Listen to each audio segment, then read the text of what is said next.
today I'm going to be showing you how to make this woven ceramic basket. You can start with any clay, but I chose to use the Loafer's Glory because it's quite flexible and I do a lot of bending and connecting with this clay for this project. I started with a big coil, and then as you can see, I'm using a little roller to flatten that coil. And I started with the coil on a curve so that I can get that flat coil to become the outside rim of the basket. And as I'm rolling it flat, I'm keeping it on a curve so that it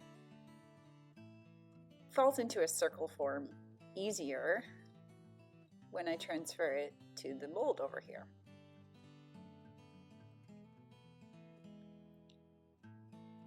Just made sure it was long enough so that it can overlap a little bit, and then I'm going to connect the pieces together with some slipping and scoring. I'm going to cut on a diagonal where the connection is. I'm going to take out these little extra pieces that I cut off, and I'm going to use some slipping and scoring to make a good connection here. I'm working on an upside down bowl form and a Lazy Susan to make this process easier for me. Once I've made that connection, then I'm just going to go back, get it all smoothed out. That just becomes the top ring of the basket that you would see from the interior. I'm going to get that down first, and then I'm going to put the weaving on top of it. So I'm going to go ahead and smooth it out, and then I'm going to come back again with the X-Acto or a knife, and I'm just going to trim the ring a little bit so that it just becomes a nice even shape. So just trimming a little bit off so it's even and consistent all the way around, just kind of like a big clay ribbon. Once I'm happy with how that's trimmed, then I just smooth it out a little bit, and I'm going to start working on weaving the basket.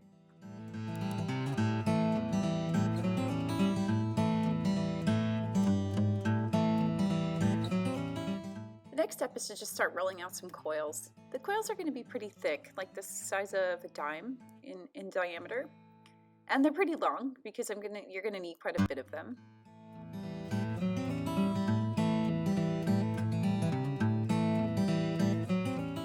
I started with 12 coils.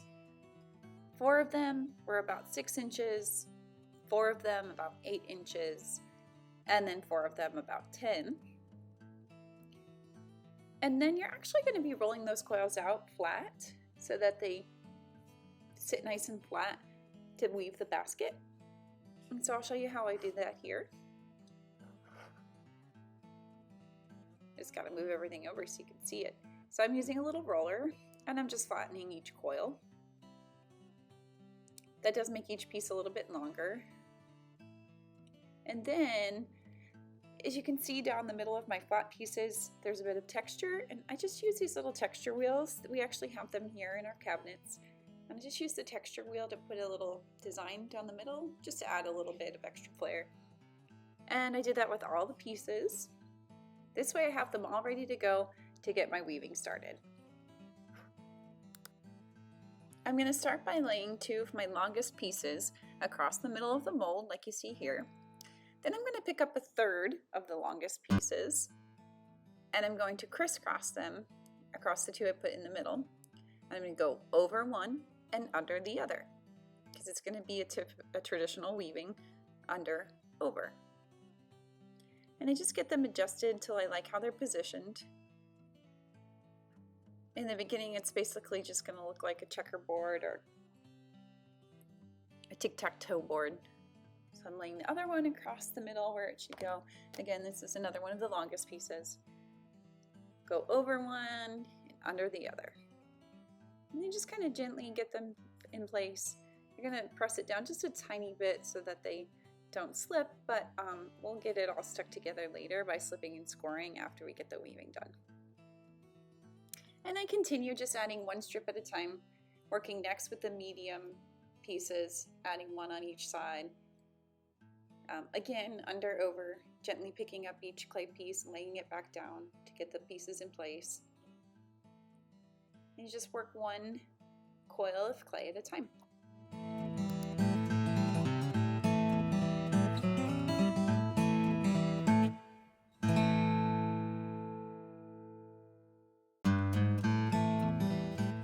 The smallest pieces will end up on the outside, and they just get woven under the ends there. Don't worry about the overlapping or what the ends of the weaving look like, because we're going to go back and trim that up and slip and score the pieces to the top of the basket. So all you're doing right now is finishing the weave, and we'll go back and perfect where it starts and ends here in a moment. All I did was take my knife and cut off and trim the extra pieces that kind of hung over the edge of the basket. Check and make sure everything's in place, sitting flat. And then I take my scoring tool and I slip and score a little bit where each piece touches the top ring, and just slip and score it into place. If it overlaps another piece at the end, I also kind of slipped and scored them together, but you don't have to slip and score the whole weaving, just where the end pieces touch the top of the basket, and that should hold everything in place.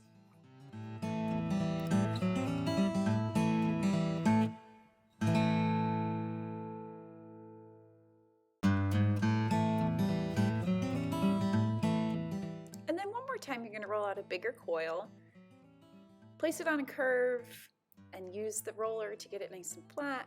And this is just going to go over the top of the weaving where it connects to the top rim of the basket. It's just another layer to kind of hold everything in place and make it have a really nice finished look.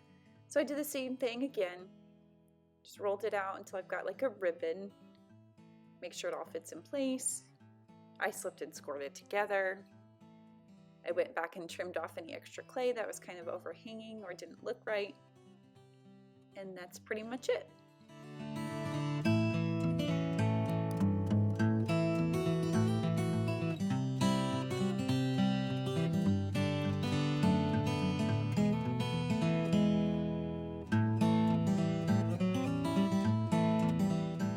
One other trick I wanted to share, if you'd rather work with a slab than coils, you can actually just roll out a slab of clay and you can cut it into strips for the basket. You can also use those strips to make the top ring and the bottom ring of the basket that holds the weaving together, just like so. And even if you'd like to add the texture, you would cut the strip, run the texture through the middle, and make your basket that way. The last thing you're going to do is flip it over and smooth it out and add some handles if you'd like.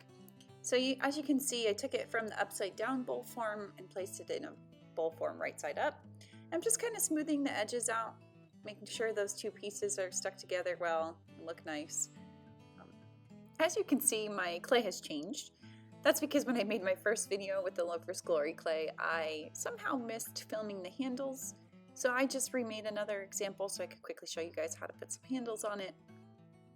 You, of course, can do the handles however you like. You can make it without handles if you choose to do so, but I will share with you how I made the handles for mine. I start with the coil, and then I actually fold it in half and cut it in half so that I had two evenly sized coils. And I just shape them into an arch shape. And one's going to sit on top of the other. One goes in front of the basket and one goes in back of the basket. And I'm going to slip and score them on. You can add any little decoration. I actually put a little stamp into the ends of the handles so that it had a little impression. Again, just slipping and scoring.